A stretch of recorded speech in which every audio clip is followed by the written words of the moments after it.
औरंगाबाद के दाऊदनगर में चुनावी हलचल। चंदन कुमार ने अपने प्रतिद्वंदियों पर किया तीखा प्रहार। दाऊदनगर प्रखंड के चौरी पंचायत से पैक्स अध्यक्ष पद के संभावित प्रत्याशी चंदन कुमार, जो प्रसिद्ध मुखिया झूलन मुखिया के पुत्र हैं, चुनाव प्रचार में एक नई आक्रामकता दिखाई है। जनता से जुड़े रहने और जनसंपर्क को अपनी ताकत मानने वाले चंदन कुमार ने चुनावी मुद्दों पर खुलकर अपने विचार प्रकट किए। चंदन कुमार ने बताया है कि उनका जनसंपर्क कोई अस्थायी गतिविधि नहीं है, बल्कि ये उनकी जीवन शैली का अभिन्न हिस्सा है। उनका कहना है कि यह संपर्क उनके खून में है और जनता से जुड़े रहना उनके लिए एक आदत है, जिससे उन्हें विशेष पहचान मिलती है। अपने चुनावी मुद्दों पर प्रकाश डालते हुए उन्होंने अपने प्रतिद्वंदियों पर तीखा प्रहार किया। मुख्य रूप से उन्होंने आरोप लगाया है कि उनके विरोधी कम कीमत पर धान की खरीदारी पर किसानों का शोषण कर रहे हैं। इसके साथ ही उन्होंने अपने प्रतिद्वंदियों पर आरोप लगाया है कि महत्वपूर्ण राष्ट्रीय प्रतीकों जैसे कि ध्वजारोहण का सही तरीके से पालन नहीं कर रहे हैं। इस मुद्दे पर उन्होंने अपने चुनावी एजेंडे का हिस्सा बनाकर अपने विरोधियों की कमजोरियों पर ध्यान आकर्षित करने का प्रयास किया है। चंदन कुमार के इस आक्रामक प्रचार से यह स्पष्ट होता है कि वे न केवल अपने प्रतिद्वंदियों की आलोचना कर रहे हैं, बल्कि जनता के मुद्दों को भी प्रमुखता से उठा रहे हैं। किसानों की समस्याओं से लेकर राष्ट्रीय प्रतीकों का सम्मान, उन्होंने अपने प्रचार अभियान में उन सभी मुद्दों को शामिल किया जो जनता के लिए महत्वपूर्ण है। चंदन कुमार का यह बयान उनकी गंभीरता और समर्पण को दर्शाता है और उनका जनसंपर्क अभियान तेजी से गति पकड़ रहा है। ये इस आक्रामक प्रचार से यह देखना दिलचस्प होगा कि यह चुनावी जंग किस दिशा में आती है और क्या चंदन कुमार अपने प्रतिद्वंदियों पर हावी हो पाते हैं। आने वाले चुनाव में होगी टक्कर। जैसे जैसे चुनाव नजदीक आ रहे हैं, दाऊदनगर में राजनीतिक माहौल गर्म होता जा रहा है। चंदन कुमार के इन बयानों ने राजनीतिक प्रतिस्पर्धा को और तीव्र कर दिया है और देखना दिलचस्प होगा कि जनता किसे समर्थन देती है। देगा वो भी, उसके लिए हम 24 घंटा तत्पर हैं। किस तरह का टक्कर देखते हैं?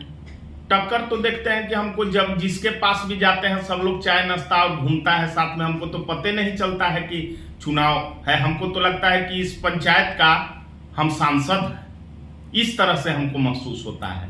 आपके यहाँ कई जनप्रतिनिधि सुनने में आता है कि झंडा भी नहीं फहराते हैं। हम पंचायत समिति माया देवी हैं। हमको तो जब हम ज्यादा पटना में रह रहे थे बच्चा बच्ची के पढ़ाई के लेकर के, लेकिन हमने हर समय से सभी को शादी ब्याह में गांव पर आते हैं, जो भी आदमी कार्ड या फोन के माध्यम से पता चला कि माया देवी पंचायत समिति ना आज तक झंडा फहराए हैं और न ही पंचायत में ग्राम सभा में उपस्थित रहे हैं और न ही ब्लॉक में किसी मीटिंग में उपस्थित रहे हैं। हमें भी पता चला है जनता के माध्यम से, लेकिन हम तो 24 घंटा जनता क्या का कहेंगे इस पर अब हम क्या कर सकते हैं। अब जनता तो जिताई है, 5 साल के देखता है सभी लोगों को। हम तो 24 घंटा खड़ा है जनता के लिए। सीओ वीडियो महोदय के यहाँ जाता है, कार्य भी नहीं होता, धरना भी देने की जरूरत होगी पंचायत के लोगों के लिए तो मैं खड़ा रहूंगा, धरना भी दूंगा। लेकिन ये तय बात है कि यहाँ के पंचायत समिति महोदया जो महिला हैं माया देवी, आज तक झंडोत्तोलन नहीं किए हैं। उनके पति हर चुनाव में खड़ा भी करा देते हैं, वार्ड में, पैक्स में अभी भी एक व्यक्ति को खड़ा करा रहे हैं। किस पर विकास का वोट मांगेंगे जब झंडे नहीं फहराते हैं, देश का संविधान का नेचर नहीं जानते हैं, तो किस मुद्दा पर वो वोट मांगेंगे। हमारा सिर्फ एक मुद्दा है विकास और नवयुवक को भी देखना। जो गरीब नवयुवक है उससे धान खरीदारी कराइए, बेचवाएंगे कुछ, बेचारे उनको भी पैसा हो जाएगा। कई किसानों का कंप्लेन आता है कि सही रेट पर पैक्स अध्यक्ष नहीं ले, आज तक सही रेट पर नहीं, सब कागज पर यहाँ के पैक्स कागज पर काम होता देते हैं। तो आप भी जीतेंगे तो ऐसा तो नहीं ना करेंगे? नहीं, मेरा सब ग्राम सभा जैसे मुखिया और पंचायत समिति अलग पंचायत में करते हैं। उस समय जितना भी पंचायत में पैक्स सदस्य हैं उनको मीटिंग बुला करके, आप दूसरा पहला मुद्दा तो सबसे पहले है कि जब मैं जीतूंगा इस पंचायत से जनता के आशीर्वाद से, तो प्रबंधक का भी चुनाव पूरे पंचायत के ग्राम सभा बुला करके,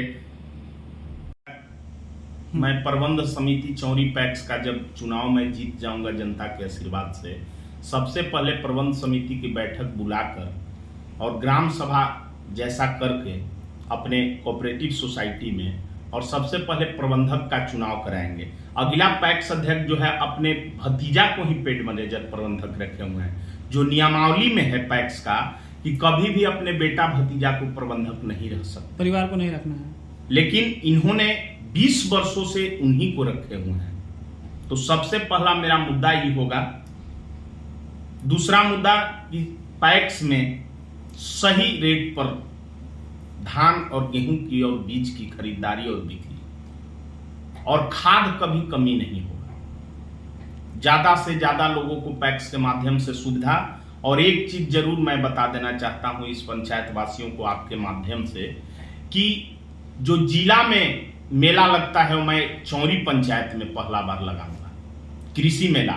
और यहीं पर सब्सिडी सब लोगों को दिया जाएगा और यहीं पर ट्रैक्टर जिसको खरीदना है, कृषि यंत्र मैं यहीं पर उपलब्ध करा दूंगा, बाहर जाने का जरूरत नहीं है। मेरा विकास यही है और मेरे पिताजी का भी विकास यहाँ की जनता आपको बताएगी जब आप पूछिएगा सबसे। मैं अब मीडिया बंधु के माध्यम से यही कहना चाहता हूं कि जितना मैं विकास करूंगा वो औरंगाबाद जिला में 1 नंबर पर रहेगा इस पंचायत कोऑपरेटिव में। परिचय बता दीजिए। मेरा नाम चंदन हुआ। मेरे पिताजी किसी परिचय का मुहताज नहीं है। मेरे पिताजी राष्ट्रीय जनता दल में राष्ट्रीय कमेटी के सदस्य भी हैं और आज तक पूरा जीवन राष्ट्रीय जनता दल में ही व्यतीत कर दिए। 2001 से 6 तक मुखिया रहे, जो औरंगाबाद जिला के सबसे चर्चित मुखिया, और चर्चित नाम से ही नहीं, जितना उन्होंने विकास किया आज तक विकास किसी पंचायत में नहीं है। मेरा यही परिचय है और मेरा जनता मालिक है। आज तक मैं किसी चुनाव में लड़ता हूं तो जनता जमानत जब्त नहीं होने देती है। पिता के नाम झूलन मुखिया, शत्रुघ्न शरण शर्मा।